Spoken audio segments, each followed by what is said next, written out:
Olá, sejam bem-vindas e sejam bem-vindos. O universo é feminino, mas todos cabem no nosso canal. Atenção Difusa Mulher, que tem como objetivo trazer temas que ajudem mulheres a promover, junto às suas famílias, uma educação para o despertar de uma consciência mais plena, uma vivência mais positiva e humanizada.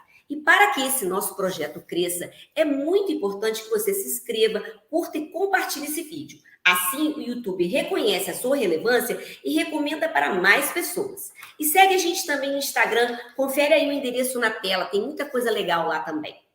Então vamos ao vídeo. As histórias infantis que temos visto já há algum tempo, reproduzidas em filmes e desenhos animados, ganharam uma roupagem mais colorida e adaptada, amenizando a ideia original, principalmente dos contos dos famosos Irmãos Grimm. A princípio, a proposta dos autores era resgatar o folclore e a cultura alemã do século XIX, não sendo, desse modo, destinada às crianças. Eram histórias carregadas de crueldade, violência, abandono e muitas outras atrocidades. Apesar das adaptações, a estrutura ainda se mantém nos desenhos e filmes que a gente assiste, mesmo em pleno século XXI. Mas nesse nosso bate-papo, vamos apresentar uma proposta inovadora que visa a desconstrução dessa ideia, baseado em uma cultura de paz e no desenvolvimento da capacidade de inteligência emocional dos pequenos leitores. É um desafio que foi encarado com maestria pela atriz e autora cearense Drica Freitas, ao reescrever o conto João e Maria, motivada por uma experiência pessoal. Drica é graduada em artes cênicas e produtora cultural há 24 anos, e nessa trajetória já soma mais de 20 prêmios em editais culturais. Olá, Drica, seja muito bem-vinda ao nosso canal. Lembrando que Drica fala conosco de Fortaleza. Seja muito, muito bem-vinda e obrigada por participar conosco. É uma alegria estar aqui com vocês. Gratidão pelo convite. Eu espero poder contribuir, né, com o canal Difusa Mulher e a gente compartilhar aí os aprendizados que a gente vem trazendo, né, da vida, enquanto mãe de 3 meninos e artista também. Então, Drica, como surgiu essa proposta de desconstruir a história contada no livro João e Maria? Essa foi a sua primeira experiência como escritora? Qual era a sua expectativa, né, quando começou a encarar esse desafio, né? O resultado correspondeu ao esperado, né? Conta pra gente isso aí. Bom, como você falou, eu sou formada em teatro, né? E na própria nossa própria formação, eu faço parte de um grupo que hoje já tem 55 anos de existência, que é o Grupo Teatro Novo. A gente brinca de novo, só tem o nome. E para deixar essa memória registrada, né? O primeiro livro que eu escrevi foi sobre a história do Grupo Teatro Novo, sobre os artistas que percorreram, enfim, sobre a história que foi feita. Mas, literatura infantil, esse é o primeiro livro, e foi um grande desafio, na verdade, surgiu através de um trauma que o meu filho, um dos 3, né, é o do meio, ele sofreu quando ele tinha 3 anos de idade. Ele entrou em contato com essa história, João e Maria, na escola, na ciranda de leitura, e aí ele levou esse livro para casa e dizia que tinha um monstro dentro da mochila. Então, depois de acomodar ele, enfim, fazer ele dormir e tudo, eu fui dar de cara com o monstro, era esse livro, João e Maria. E quando eu dei de cara, né, com todas aquelas cenas de abandono, de sequestro, assassinato, canibalismo, roubo, eu fiquei me perguntando, enquanto mãe, qual era o grande significado, o grande sentido de contar uma história daquele teor para uma criança. E tendo ele, né, pegado ele na escola, chorando muito, em estado de pânico, quando eu entrei em contato com aquela história, eu disse, enquanto mãe, enquanto artista, eu preciso alterar essa história, porque as crianças precisam receber conteúdos que elas possam construir um futuro e uma memória com boas memórias e não com traumas. Então, depois disso, eu fui mergulhar no estudo para fundamentar essa história. né? Eu não podia ficar quietinha ali. E se foi um bom resultado, olha, esse meu filho, né? Eu levei da pesquisa até conseguir concluir, né? Esse projeto, essa ideia, foram mais ou menos uns 4 anos de pesquisa. E quando eu lancei o livro, que eu entreguei na mão dele, ele era o aniversário da minha mãe, ele passou o aniversário todo lendo o livro, e aí no final eu disse: meu amor, você esqueceu de comer. Mamãe, não tem problema, porque esse livro é o melhor livro do mundo. E eu estava lendo o livro. Então, assim, a resposta dele foi tão linda que me diz que foi a melhor coisa que eu podia ter feito para ele e para as outras crianças. Rodrigo, então, conta pra gente como foi o processo de construção desse projeto, ou melhor dizendo, de desconstrução da narrativa original, né? Quais foram as etapas percorridas, quais foram os desafios, quanto tempo você levou para finalizar o livro, né? Você já adiantou um pouco, e quais foram as parcerias e colaboradores que você pôde contar para consolidar essa proposta? Livro ele é fruto de um prêmio. Esse livro ele é fruto de um prêmio da Secretaria de Cultura de Fortaleza. E eu escrevi o projeto depois de passar mais ou menos uns 3 anos, 4 anos, fazendo a pesquisa que fundamentasse, que justificasse essa releitura. Então, eu mergulhei no mundo da PNL, da física quântica, da neurociência, do magnetismo, das terapias com vibrações da natureza, das constelações familiares, da própria cultura de paz, da própria história em si e da meditação. E dentro desse mergulho, eu fui encontrando saídas, né, para conseguir ir mudando cada trecho da história. Então, por exemplo, eu não poderia deixar de tirar da história, né, junto com o nosso ilustrador, cenas que trouxessem essa ideia de terror para a criança. Então, assim, só tem uma imagem no livro que a gente manteve, que é ela aprisionando João no alçapão e Maria chorando. O resto não faz mais nenhuma menção. Nós tivemos o auxílio, né, o acompanhamento de uma psicopedagoga, uma grande amiga maravilhosa, e ela fez todo o acompanhamento do livro. Nós tivemos todo o cuidado, desde o uso da letra que fosse mais confortável, adaptado às crianças que estavam aprendendo a ler, porque na época, o Cauã, que era esse meu filho, ele estava passando pelo primeiro aninho, que é o processo de alfabetização. Então, até isso a gente teve o cuidado. A gente não teve o cuidado só da reconstrução de todas as cenas, para que a criança pudesse ter uma capacidade de se espelhar daquela história, daquelas atitudes dos personagens e trazer para a sua vida. Então, assim, foram muitos desafios, porque imagina que você tem aí uma história completamente aterrorizante e você tem que imaginar cada detalhe da história e transformar ela em algo muito bom, né? Algo que realmente estimule e que dê essa oportunidade da gente criar um novo. Então, assim, mas foi muito prazeroso, porque foi trazendo à tona lembranças, né, de todo esse processo de pesquisa e de trazer, de realmente ser fundamentado em algo que é fundamental que a gente ponha em prática como algo tão simples que é a respiração. Muitas vezes a gente no dia a dia está tão atropelado que a gente não respira para tomar decisões. E isso é um problema muito sério, porque a gente sai feito máquina, atropelando tudo e a todos. Então, o projeto João e Maria, esse livro, traz para a gente isso. Então, é maravilhoso poder sempre voltar e mergulhar nesse processo. Então, Drica, mas fala mais sobre o livro, né? Que mudanças de paradigmas dentro dessa construção que você foi assim, um trabalho bem, né, de construção mesmo, né? Que mudanças de paradigmas foram se consolidando diante desse novo olhar proposto para a história, né? como que as personagens foram ganhando características mais humanizadas, né? Em especial a bruxa, né? Que tem um desfecho surpreendente, né? Fala um pouco mais para a gente sobre o livro.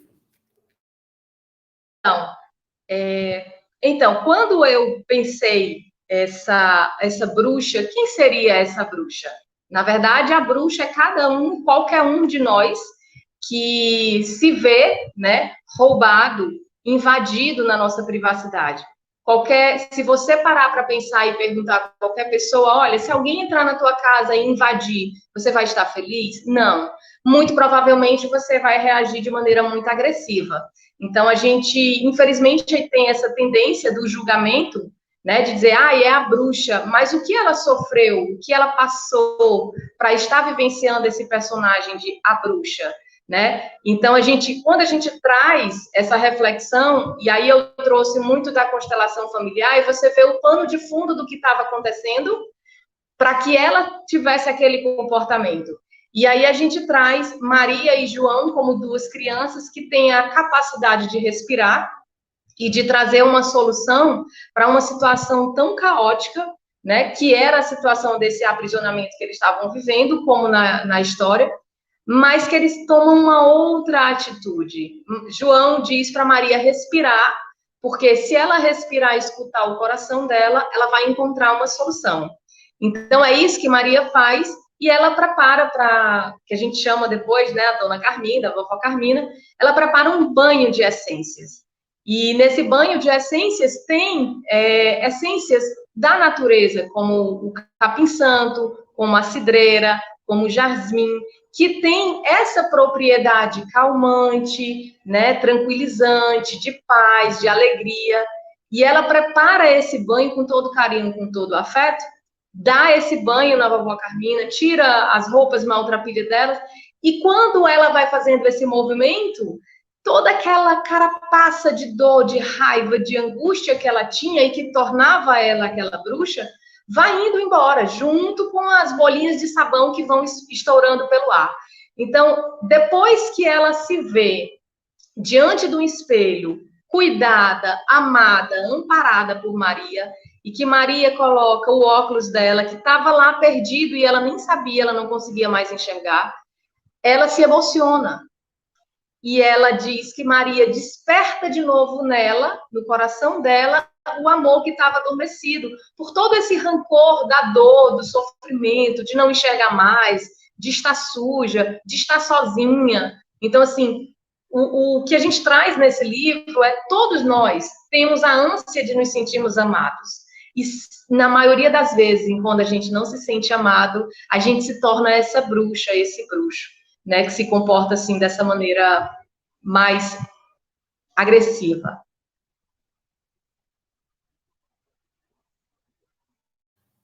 Então, Drica, o projeto é muito mais que o livro, né? Nos conta um pouco sobre as vertentes do projeto e também sobre o que é o Palco de Paz, né? Que é um trabalho também que vocês fazem, né? Com relação ao teatro, a música, né? E a literatura agora, né? Acrescida, né? Conta um pouco sobre o projeto como um todo pra gente. O Palco de Paz, ele surgiu, né? Nos nossos corações, meu e do Sidney, porque a gente começou a perceber que a arte, né, o teatro, a literatura, a música, a dança, seja ela qual for a vertente, ela tem um poder de despertar nas pessoas, né, de tocar as pessoas e de transformar as pessoas. Então, a gente costuma dizer assim, olha, a arte pela arte, ela é bacana, ela é legal, mas quando ela traz um assunto que pode transformar, pode ajudar a transformar a humanidade, despertar uma consciência, é muito melhor. Então, há mais ou menos uns 10 anos atrás, a gente começou a perceber o quanto isso impactava as pessoas. E a gente começou a se perguntar, que tipo de arte eu quero levar? Que tipo de mensagem eu quero que chegue no público? Nós somos formadores de opinião e nós sabemos o impacto que nós causamos nas pessoas através da arte. E aí, com isso, a gente começou a voltar o nosso olhar e o nosso trabalho exclusivamente para projetos que desenvolvam isso. Então, a gente hoje tem o espetáculo Anônimos, que a gente faz para adolescentes e adultos, a gente tem a Turminha da Coleta, que é um projeto de educação ambiental e arte. E a gente tem João e Maria, que a gente lançou o livro, e no próximo ano eu vou estar completando 25 anos de carreira, e a gente vai estar fazendo a montagem desse espetáculo, né? E aí esse projeto, na verdade, quando ele foi lançado, ele teve várias outras atividades, não foram só essas atividades.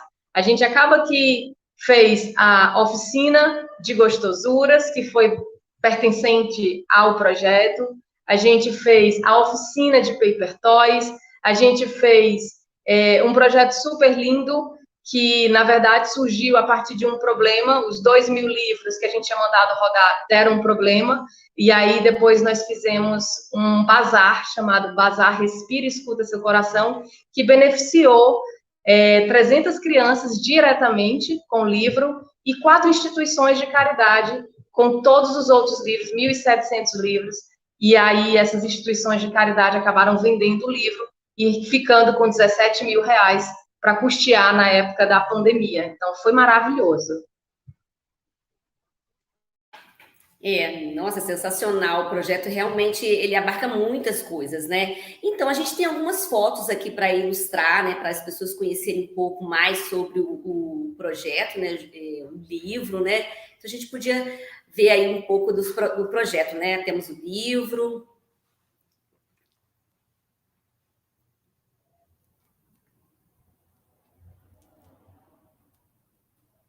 São os personagens, né? São fofos, né? Muito interessante a percepção e a sensibilidade do ilustrador, né? Você colocou para a gente, inclusive, na nossa reunião de pauta, que o João, ele é parecido com seus filhos, né? E a Maria lembra um pouquinho você, né? Achei muito interessante ter colocado isso. A percepção, né? A sensibilidade do ilustrador, né? Aí vem as características dos personagens, né? A nossa bruxa, que não é muito bruxa, né? E o lançamento, né, que foi feito em família, né? Eu achei muito interessante você ter trago, né, toda a sua família envolvendo, né, dentro do projeto, né? E essas oficinas de gostosura, né, que bacana, né? Muito legal envolver as crianças também nessa questão da culinária, né? Muito legal.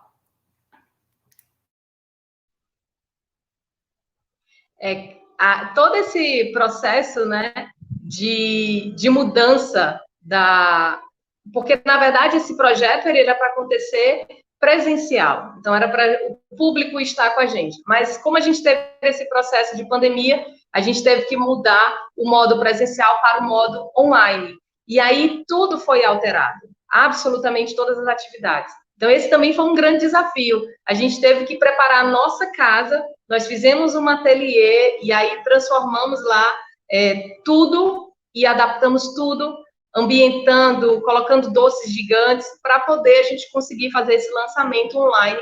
E esse link está disponível no YouTube, para qualquer pessoa que quiser ver o lançamento do livro João e Maria, uma releitura de paz. A gente canta, a gente explica o porquê de tudo, cada detalhe, e foi um grande barato, porque vivenciar isso perto dos nossos filhos, mesmo estando longe do público, né? Mas foi ali íntimo, e vivenciar aquilo ali foi muito legal. E essa coisa da culinária com as crianças, né? Foi bem interessante, porque a gente resgatou dentro dessa culinária a nossa cultura.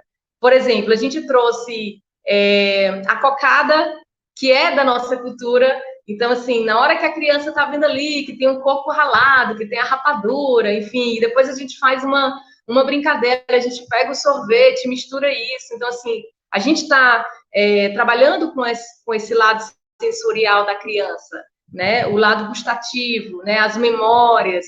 Então, assim, a gente teve também a oficina de paper toys, que a gente trabalha as habilidades manuais da criança, a capacidade de concentração.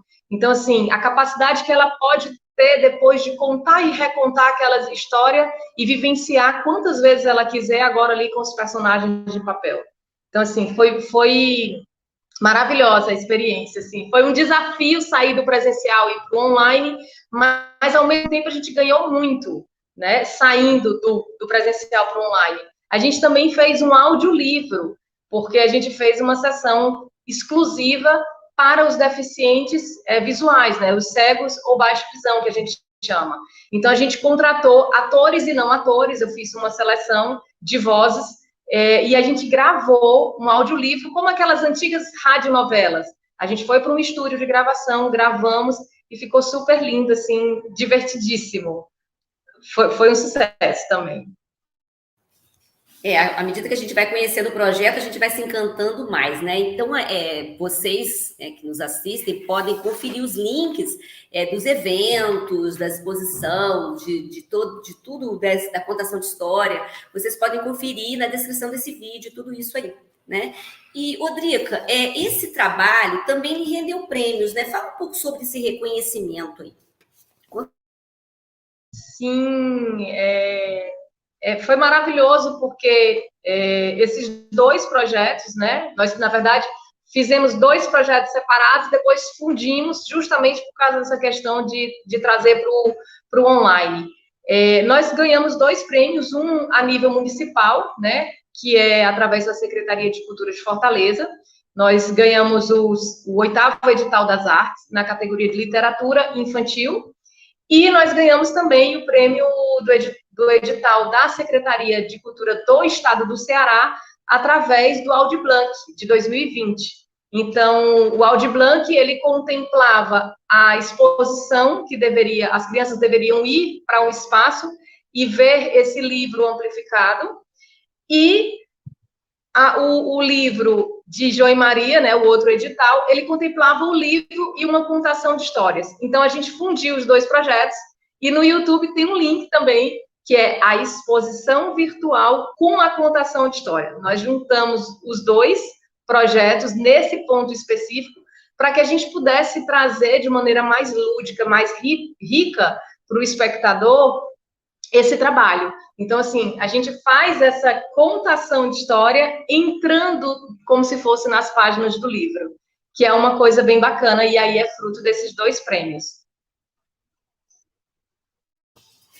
Então, Drica, agora o mais importante, como adquirir o livro, né? Como ter acesso ao projeto, né? Conta pra gente, né? Conta pra gente também se você tem planos futuros de se aventurar, desconstruir uma outra história, um outro conto, uma outra narrativa. Conta pra gente também se você tem esse projeto futuro e seguir essa carreira de escritora, né? Que parece que está sendo muito bem sucedida, né? E para concluir, a gente queria saber que diante de todo ouvir de você, né, diante de todo esse processo vivenciado, né, que resultou nessa obra infantil que abarca tantas outras áreas, né, da cultura, né, essa obra incrível, né, qual é a sua mensagem que você deixa especial para as mães, né, que estão nos assistindo, né, porque surgiu a partir de uma experiência sua como mãe, né? Então é isso, a gente quer saber como que adquire o livro, a gente quer saber seus planos futuros e uma mensagem aí para as nossas inscritas e não inscritas, chamando já o pessoal que ainda não é inscrito, se inscreve aí no nosso canal. Fala pra gente aí, Drica. A gente costuma dizer que esse projeto só começou, as releituras de pais. Nós já temos a releitura de Cinderela, ficou um conto super lindo, emocionante, em que ao invés das irmãs brigarem, elas se unem. Então, assim, tem coisas bem legais vindo aí. Também tem escritos que a gente está preparando, né? Inclusive foi os meus filhos que pediram, trazendo um pouco dessa ideia, né, da física quântica, dessa leveza que eu costumo dizer que a gente deveria aprender desde criança, desde pequeno, né? E aí, diante disso, né, nós somos esse repertório que nós acumulamos enquanto criança, adolescente. Então, se a gente parar para pensar no que a gente está consumindo enquanto conteúdo, não só como um alimento físico, né? O que a gente precisa alimentar o nosso corpo, mas se a gente pensar o que a gente precisa alimentar a nossa mente, eu diria para as mães, né? Que esse projeto é um despertar, né? Quantos de nós não passa batido para tanta informação ruim que a gente está consumindo, mesmo enquanto adulto? Até porque a nossa mente não faz a menor distinção do que é real ou o que é ficção. Então, a partir do momento que você entrou em contato com um tema, seja ele qual for, que ele vai te trazer um trauma, ele vai te trazer uma sensação ruim, aquilo vai ficar registrado e guardado. Então, assim, que a gente saiba escolher melhor o que a gente vai consumir de maneira a alimentar a nossa mente para que a gente consiga ter melhores resultados de vida. A gente está construindo o tempo inteiro o nosso futuro no presente a partir das nossas escolhas. Então, que a gente possa ser esse ser esperto e inteligente para criar o nosso futuro como a gente realmente quer. Porque até hoje, né, até nessa atualidade, nós vivemos há milênios numa cultura de guerra, numa cultura de conflitos, numa cultura de violência. Que a gente possa realmente construir uma cultura de paz, que é, na verdade, o que nós queremos no íntimo. Ninguém quer estar em conflito, todo mundo quer estar em harmonia, em paz, em aconchego, em conquista, mas o que de fato a gente tem feito para conquistar isso, para ter isso vindo para a gente? E a física quântica foi algo fenomenal, porque ela traz para a gente essa informação. Tudo que eu atraio é absolutamente tudo que eu estou emanando. Tudo que eu estou colocando para dentro, eu estou colocando para fora e estou atraindo mais. Então, para as mães ficarem aí conectadas com o que está acontecendo. O livro vocês conseguem através do nosso WhatsApp ou do Instagram, Palco de Paz. E se eu fiquei devendo alguma resposta? Eu acho que tá bacana. Toda essa sua história é muito encantadora, né? E, assim, Rodrigo, eu tenho muito que agradecer a sua participação, ter topado falar conosco, né? Participar do nosso canal e trazer todo esse encantamento, né? Desse trabalho, né, seu, junto com o seu marido, né? E toda a sua família, e dentro dessa proposta aí cultural e tão inovadora, né? Eu só tenho a agradecer. Muito obrigada. Bom, eu que agradeço, né, por estar abrindo esse espaço para a gente divulgar o nosso Palco de Paz. E a gente costuma dizer, sabe, que a gente espera que, na verdade, cada um de nós, cada um de vocês que estão aí do outro lado, nos assistindo, sejam um palco de paz, para que a gente realmente tenha um mundo que a gente sonha ter, que a gente sempre quis ter. E a gente pode ter, porque a gente pode construir junto. Então, que todos nós sejamos esse palco de paz. E se você gostou, curta e compartilhe para que mais pessoas vejam esse conteúdo valioso e encantador. Até a próxima. Tchau!